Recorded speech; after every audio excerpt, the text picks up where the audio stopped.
this is territory or land that it was home to the Jews since the time of Moses, and the freeing of the slaves from the pharaohs of Egypt and walking through the Sinai, and references are there to his movement in the Old Testament, which is the Torah, and even in the Quran.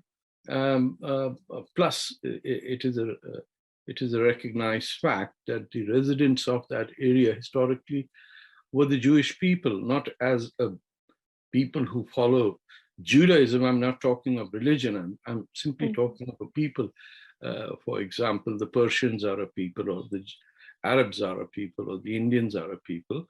That is how the Jews are a people who lived in this area, but were, as monotheists, were a thorn in the side of the Romans, or even the Persians, who at different times invaded the territory and destroyed the temples, and they got scattered around the globe to the extent that some of them sought refuge in southern India as well, where near Cochin there is still a synagogue to their name. They elsewhere in Mumbai or in Karachi or even in Peshawar, which is northwest area, they were known as, the Mumbai Karachi people are known as the Bani Israel.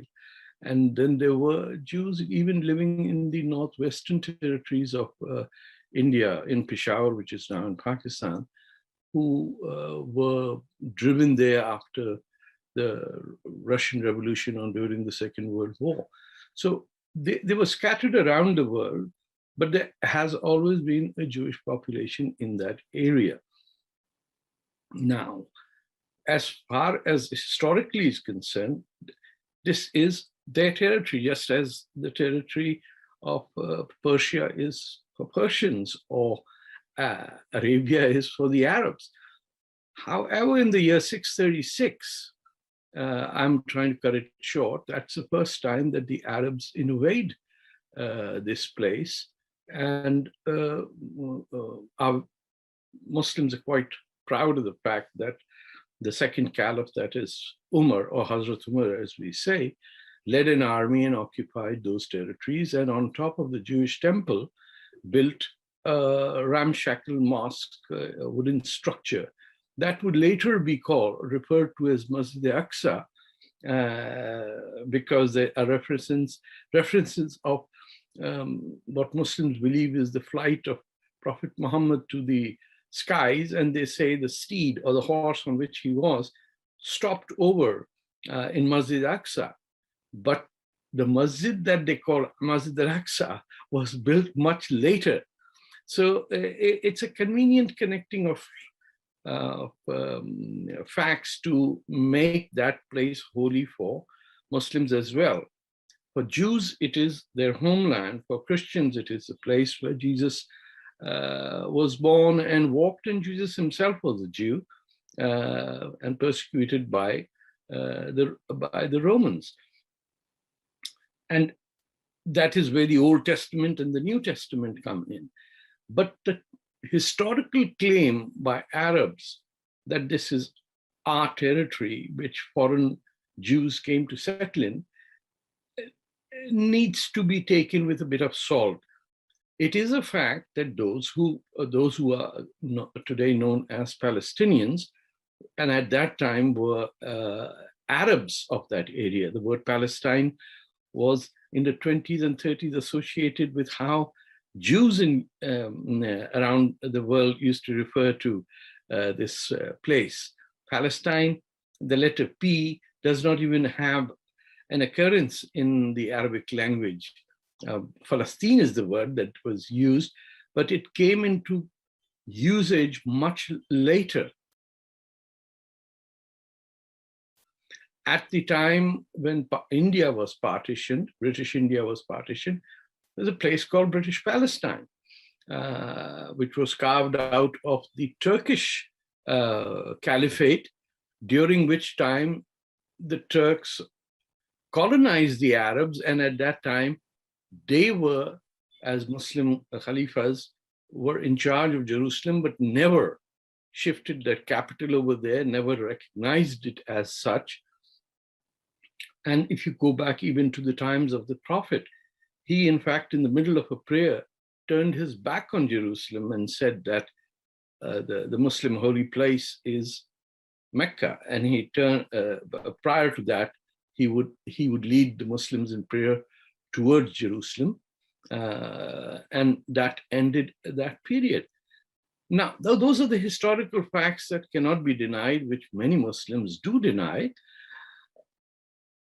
But even if both sides are true, the fact is that Israel as a state and Arabs as a people, or the PLO as an organization, have an agreement signed in Oslo under which both sides agreed to a two-state solution in the territories that were lost by Jordan to Israel during the 1967 war. Prior to that, all this area had no Jewish settlements. There was no residents. There was, no counterclaim, and there could have been a Palestinian state if the Jordanians or the Egyptians wanted Gaza and the West Bank to be one. It didn't happen, and once Egyptians recognized Israel with establishing diplomatic relations, the whole concept of a conflict between the Arab world and Israel, in my opinion, came to an end. The main protagonists in this war were the Egyptian army, primarily the main force of the Arab world, versus Israel. And the 67 war, in 48, about 10 armies from the Arab world attacked Israel because the United Nations divided British Palestine, which had already been divided by giving Jordan as a separate country because they needed a place for the kings of Mecca because they had no land. The Saudis had taken over that place. This might all sound very confusing to you or your listeners, but Transjordan was a country drawn out on a piece of paper. Jordan is just a river, it's not a country. Similarly, Lebanon was not a country. It was carved out of Syria, or Bilad Sham, as the name of that country is. And these were drawn out on a piece of paper between the foreign ministers of Britain and France and after the First World War, and designated as independent countries.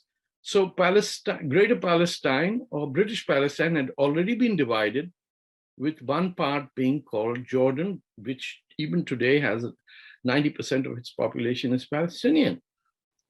But after the 67 war, the Egyptians sought peace with Israel, as did the Jordanians. And the war on those two fronts finished. There has never been a clash between these two. And just to put a context to your listeners, the biggest massacre of Palestinians has never been done by Israel, but it has been done by a gentleman called Brigadier Ziaul Haq, who then happened to be later Pakistan's ruler, who hanged Prime Minister Bhutto, and then became the introduced the whole notion of the Islamic State within the whole world. So the main killing ever that has happened by the Jordanian army, led by a Pakistani general and a Pakistan Air Force, killing 20,000 Palestinian what called freedom fighters. So when people become sanctimonious about, our solidarity is with the Palestinians, the Pakistanis should be the last people who should talk about it. India has always had historically good relations with the Arab world and has stood by the Arab world, but they've never really cut off their relationships with Israel. there is an Indian population, the Bani Israel, who live in cities. It's a tiny country. If you go there, you can go from one end of the border to the sea in probably half an hour. It's not, from an Indian context, it is not even Noida. It's very tiny. So that's the background, and the Palestinians today have a right to a state of their own, not because of any historical wrongdoing that has happened.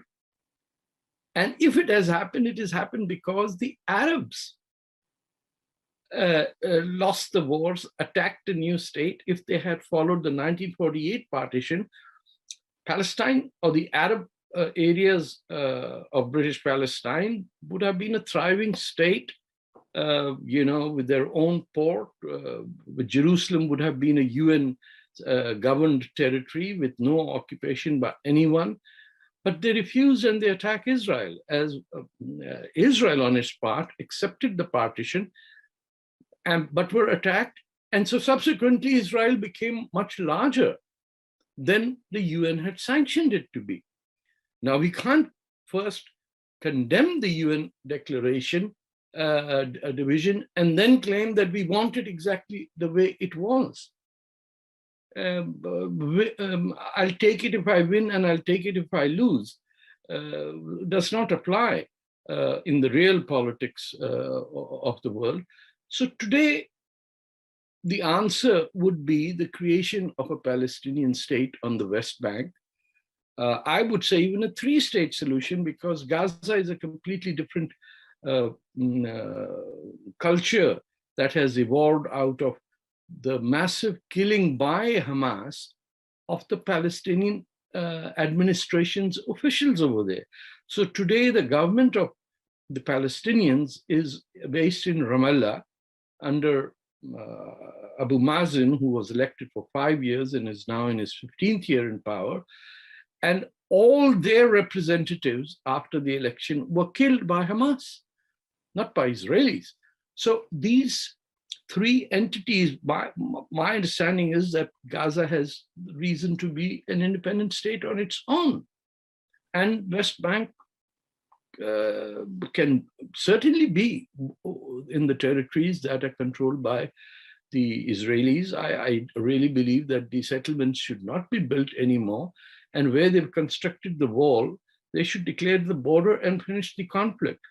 You can't keep on fighting and losing a war, getting your own people killed, and then use that method as the basis of a future action. Your leadership must be pretty rotten to think that, oh, this is the way that we will get freedom, by killing our own people or getting our people killed. It's not going to happen. The Israelis have no place to go. The Arabs have, 22 countries. One would argue there should be one Arab country. You can't have tiny little spots here and there with 500,000 people fighting to their death in Yemen, and then talk about that the Israelis are the enemy. You are your own enemy when you kill your own people. In Syria, 500,000 people have died where Muslims have been fighting each other. Muslim Arabs have been killing Muslim Arabs. So no one from outside is going to come to help you cure from your madness if you say this madness is a sign of our intellect. So to sum it up, that's not necessarily or entirely exactly how one could table it, but for your listeners, this would be a fair idea. Now, what I'm saying would be rejected outrightly by perhaps not the Arabs, but the Muslims in India and the Muslims in Pakistan, who have their own constructs because they deny their own identity. You see, they live in the Indian subcontinent, which is Hindustan, but they deny that fact that they're Hindustanis by adhering to the culture or the naming conventions that come from overseas. Ashok नाम का तो नहीं मुसलमान मिलता ना, तो उसी तरह पड़े हुए सबके सब. So there is an identity crisis within the subcontinent, Indian subcontinent Muslims, as to who they are. And when they look at Palestine, they find everything as a part of their own victimhood, but they can't see that victimhood when they look at China, which has put a million Muslims in concentration camps. Or they do not look at Muslims in Bangladesh when Pakistan killed 3 million in 71, or what the Pakistanis are doing in Balochistan today. So for them, when a Muslim kills a fellow Muslim, that's okay. You know, they, in their mind, when they killed the grandson of the Prophet, well, so what? They're even fighting over that in Yemen today. But other people, based on any set of rules, dare not criticize the idiotic nature of our struggle, or say that you're doing something seriously wrong. You need to come to some understanding that this is the 21st century, not the 12th. And we just claim that, well, it's a question of shifting digits. You have 2, 1, and we have 1, 2. And since 1 and 2 are in series, therefore we must be right. I don't want to be dismissive, but we are in bad shape as a community, as a Muslim community. Whereas I'm talking the subcontinent Muslims, whereas if you go to Indonesia, if you go to Turkey, they have their own interests first. They are first Turks or Persians or Javanese or Mindanaoans or, Albanians or Chechens. But when we come to this part, where despite 1,000 years of plundering and ruling, the majority population is still Hindu. So that hasn't yet gone over well in the psyche of those who believe that our duty is to make the entire world come under Islamic rule.